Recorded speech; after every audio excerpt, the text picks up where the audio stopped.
I don't know what percentage chance to put on it, but it is not zero chance, with the and gun it is ban, not, the challenge in the federal courts. 30% chance. I think it's better than that we will win. I don't know what percent to put on it. I just think that we have a pretty good argument. I think we really need to put everything on pause until we see if the gun ban holds, because if time goes on and the gun ban is eventually struck down, people start submitting these affidavits, whatever else, what happens to all that information? Well, we have quite the news update out of California and kind of a forecast of how that could impact Illinois when it comes to gun and magazine bans. Welcome in. Happy Friday. It is Bishop on Air. I'm Greg Bishop. Be sure to follow me anywhere. Just search Bishop on Air on X, formerly known as Twitter, Facebook as well, and YouTube, where you can like, subscribe, hit the notification bell, but you can watch us streaming live there across the spectrum. So appreciate everybody tuning in. And also I appreciate everybody who's sending me pictures of you receiving your patches, your Bishop on Air patches, which sent out earlier this week. People already started to get them. Love seeing the pictures of people putting them prominently in their office. One guy says that he puts it next to his computer to remind him to listen. So I appreciate everybody for taking part in that fun experiment. More to come. All right, so we'll see what we can make happen.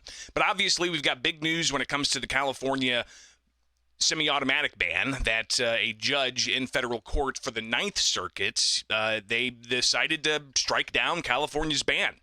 So the Second Amendment Foundation, one of the plaintiffs in that case, they made that announcement yesterday afternoon that federal judge Robert Benitez, he ruled against the state of California's gun and magazine ban. And looking at some of the rationale here, they do break down and look at this 76-page document, which actually it's a 79-page document that Benitez essentially ruled against the state of California. And you can take a look at the case number and look that up in various circles where you might be able to actually go and read this yourself. But you can obviously get a good review of how the case plays out. And in particular, the Second Amendment Foundation highlights that Benitez wrote, falling back on an old recycled justification, the state says its ban should stand because a person can have as many other rifles, shotguns, and pistols that one wants. But the argument being that you can't go ahead and start banning all kinds of books because, well, there's other books available. So obviously, we saw the next step.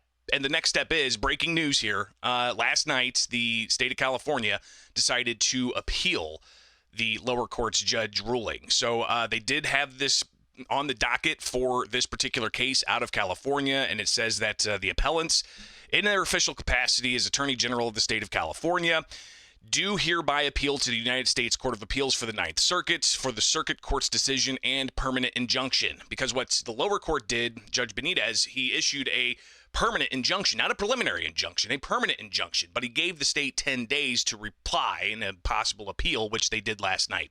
So that's the latest there. How is this going to impact Illinois' case? It's a great question because we've seen other instances, and I'm pouring sweat over here.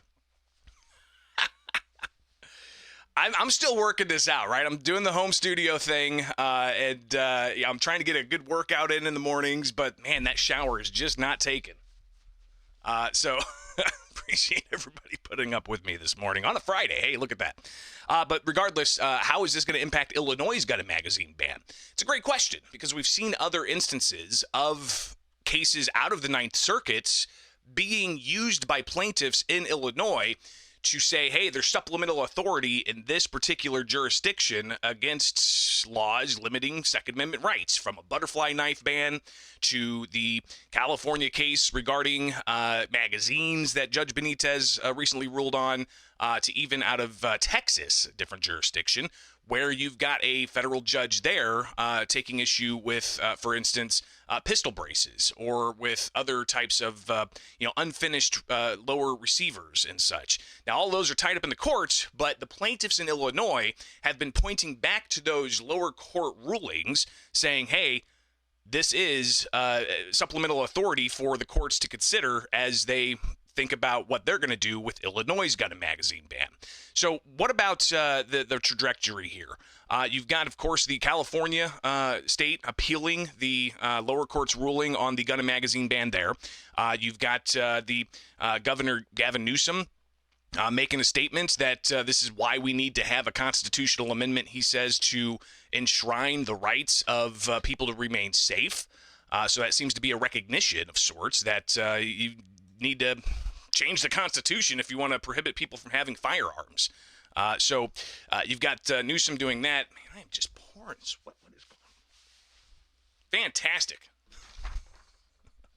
But you've got the governors pushing for the change to the Constitution. Governor J.B. Pritzker in Illinois, flashing back. Remember that fireside chat he had not long ago? Here's just some of what he had to say there, discussing gun control, acknowledging that the federal courts seem to be leaning a certain way.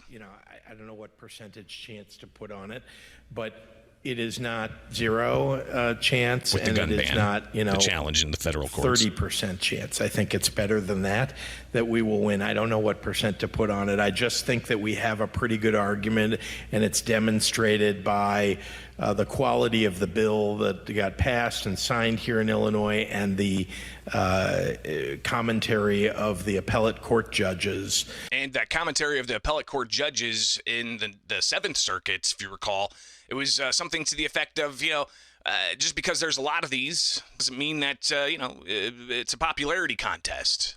Say a lot of people have AR-15s. Does that mean everybody can have one? Say a lot of people have rocket launchers. Should everybody be able to have one? That was an argument that was made in the Seventh Circuit Court of Appeals about Illinois' gun and magazine ban.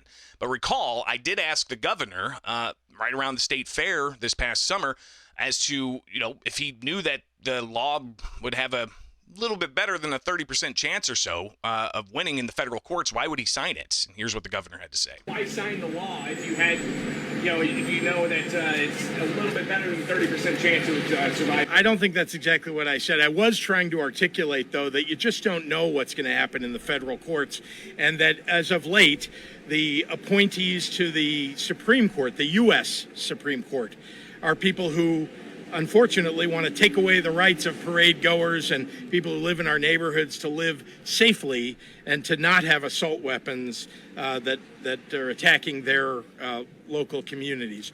So I want to be clear. I don't know what the outcomes are going to be in court cases until they come out. I did not know until you just mentioned it that the Illinois Supreme Court is going to come out with their decision tomorrow. I'm hopeful, but no idea how they'll resolve it. It does matter what happens at the state level and state court, but ultimately the Supreme Court likely will be ruling on this. And so whatever happens there will ultimately, I hate to use the word trump, whatever happens in our state courts. So again, the governor acknowledging that it's really going to be the federal court system where any potential true outcome happens. But Pritzker, again, early flashback to that fireside chat he had. He gave a little bit of insight into his understanding of the federal court's feelings, and at least in the Seventh Circuit U.S. Court of Appeals that covers Illinois. And I think here's my optimism. We know what the Supreme Court looks like these days, but I have some optimism that we may be successful because in the appellate court in Chicago, asking questions of the plaintiffs about the issue of whether or not, the case was being made that the Supreme Court ruling, Bruin, had essentially said, well, gee, if it's in common use, then a gun should be allowed. And that you can't ban something that's in common use. And they were making the case that, well, AR-15s, for example, are in common use because there are millions of them across the United States. And the two judges essentially responded by saying, so it's a popularity contest now? If you can get a gun out there in enough people's hands, all of a sudden it becomes okay for everybody to have one of these weapons that can kill, dozens of people in a very short period of time.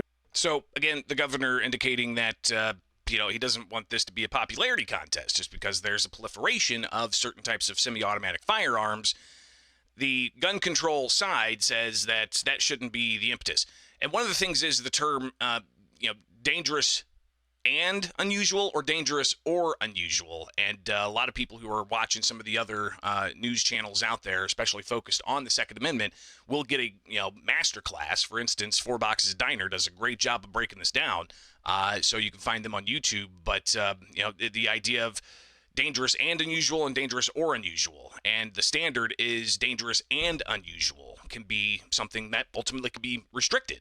And you got to think that could be like some kind of device that's really put together ratty-tatty and just might cause a lot of harm, versus something that's precision, that's crafted, that's high-end modern manufacturing, like an AR-15, for instance. So obviously there's some questions about if it's dangerous and unusual, dangerous or unusual, but that, quote, popularity contest issue is also in question in the courts. Now, here locally in Illinois, of course, we still have the gun and magazine ban in place. People are registering, as we saw, another 560 some odd people registering in the second week that the gun registry is open.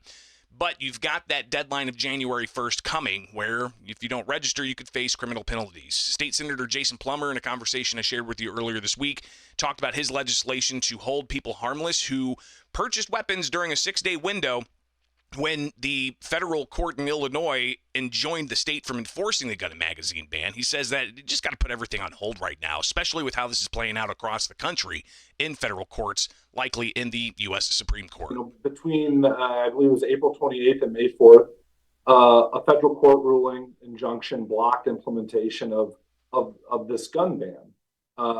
During that period of time, many Illinoisans went out, legally purchased firearms, and did business with local gun shops, whatever else.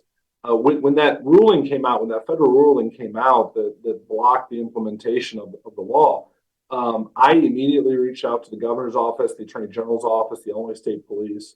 I know a lot of other people did as well, to seek guidance so that we could provide information to gun shops, to gun owners, to potential gun owners, because we're getting a lot of questions from constituents.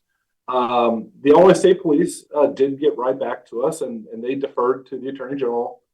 And the Attorney General and the Governor's office provided absolutely no information, silence, complete crickets for a week, when they needed to be providing information and guidance to their constituents, to the citizens of Illinois. On May 6th, the Attorney General finally did issue guidance after that injunction was removed. And they stated that firearms that were included in the ban that were purchased or picked up during that window would be illegal starting January 1st, 2024. So, when a ruling went against the governor and the attorney general, they went silent, and they allowed thousands of Illinoisans to go out, exercise their constitutional right. And then when the ruling was, or when the injunction was removed, they were immediately dropping information, basically saying, we're coming after everyone who exercised their constitutional rights during that week. And I just think that's wrong. Again, regardless where you stand on the gun issue, pro or con, it's the job of the governor, it's the job of the attorney general to treat all Illinoisans equally and to provide them information, not set them up to be penalized for doing what millions of people do, every year across the country.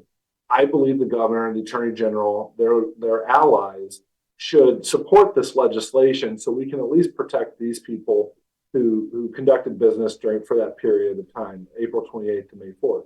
But more importantly, I think we really need to put everything on pause until we see if the gun ban holds. Because if time goes on and the gun ban is eventually struck down, people start submitting these affidavits, whatever else. What happens to all that information?